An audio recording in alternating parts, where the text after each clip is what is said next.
খুব শিগগিরই বদল আসছে উপদেষ্টা পরিষদে।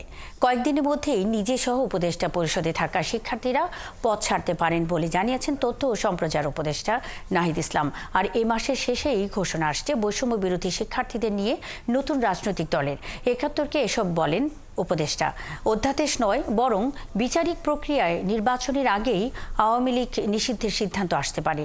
নির্বাচন নিয়ে বিএনপির অবস্থান পরিষ্কার করায় সরকারের সাথে দূরত্ব কমেছে বলে মনে করেন নাহিদ ইসলাম। শারমিন নীরার প্রতিবেদন। কোটা বাতিল আন্দোলন থেকে সরকার পতনের ঘোষণা, গণঅভ্যুত্থানের মাধ্যমে আওয়ামী লীগ সরকারের পতন, তারপর এরই মধ্যে চলে গেছে ৬ মাসের বেশি সময়। দেশ পুনর্গঠনে ঐক্যমত তৈরির লক্ষ্যে সেপ্টেম্বরে শিক্ষার্থীরা গঠন করে জাতীয় নাগরিক কমিটি।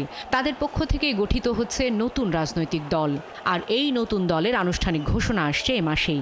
৭১কে দেওয়া সাক্ষাৎকারে তথ্য ও সম্প্রচার উপদেষ্টা জানান, দলের কার্যক্রমে যোগ দিতে তিনি সহ উপদেষ্টা হিসেবে দায়িত্ব পালন করা শিক্ষার্থী প্রতিনিধিরা পদত্যাগের ঘোষণা দিতে পারেন কয়েকদিনের মধ্যেই। দলের একটা ঘোষণাটা এসেছে যে দলটি এই মাসেই হবে। তাহলে যদি এরকম সিদ্ধান্ত হয় তো এই মাসেই হবে, হয়তো খুব আর কয়েকদিনের মধ্যেই হয়তো এই বিষয়ে একটা চূড়ান্ত সিদ্ধান্ত সবাই পাবে। বাইরে যারা বৈষম্যবিরোধী ছাত্র আন্দোলন, জাতীয় নাগরিক কমিটি, তারা তো ৬ মাস কাজ করেছে, দল গোছানোর কাজটাও তারাই করছে। এখানে আমি বের হইলে হয়তো আমি সেই প্রক্রিয়ার সাথে জাস্ট যুক্ত হব আর কি। সবাইকে নিয়ে একটা সার্বজনীন দল বা রাজনীতি আমরা করতে চাই, যেখানে সবার অংশগ্রহণ থাকবে, একটা মধ্যমপন্থা অনুসরণ করেই। রাজনৈতিক দল গঠন আর ভোটের রাজনীতি যে ভিন্ন বিষয় তা জেনেই মাঠে নামা হচ্ছে বলে জানান নাহিদ। সুষ্ঠু ভোট হয়নি, একটা বড় অংশ যারা কখনোই ভোট দিতে পারেন, তরুণদের একটা অংশ আছে সেখানে। জাতীয় নির্বাচন নিয়ে বিএনপির সাথে অন্তর্বর্তী সরকারের দূরত্ব কমেছে বলেও জানান তিনি। তারা এই সরকারকে অনির্বাচিত, অসাংবিধানিক ইত্যাদি বলতেছিল এবং আওয়ামী লীগের নেতারাও আসলে এইভাবেই বলতেছিল। তো সেই জায়গা থেকে কখনো কখনো মনে হচ্ছিল, বাট পরবর্তীতে আমরা তো দেখেছি বিএনপি তার জায়গাটা পরিষ্কার করেছে, তাদের নেতৃত্ব আওয়ামী লীগের বিষয়ে সুস্পষ্ট বক্তব্য দিয়েছে।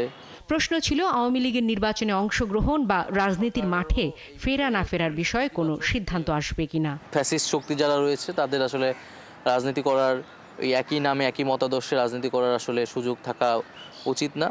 তো এখন আসলে বিচারিক প্রক্রিয়ার মধ্য দিয়েই আমরা যেতে চাই। জাতিসংঘের প্রতিবেদনও এটা সুস্পষ্টভাবে প্রমাণিত হয়েছে। এখন আমাদের যে ট্রাইব্যুনাল আছে সেখানে এই বছরের মধ্যেই আমরা দৃশ্যমান বিচার কার্যক্রম দেখতে পাবো বলে তারা আমাদেরকে জানাচ্ছেন। এবং অবশ্যই নির্বাচনের আগে তো আমাদের আওয়ামী লীগ বিষয়ে একটা সিদ্ধান্তে পৌঁছাতে হবেই এবং জনগণকে এটা সুস্পষ্টভাবে বলতে হবে। অন্তর্বর্তী সরকারের অবস্থান পরিষ্কার করেন ধানমন্ডি ৩২ নম্বরের বাড়ি ভাঙচুর নিয়েও।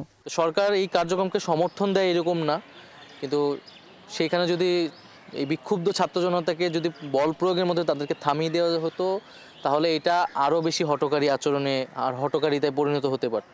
শারমিন নীরা, ৭১, ঢাকা।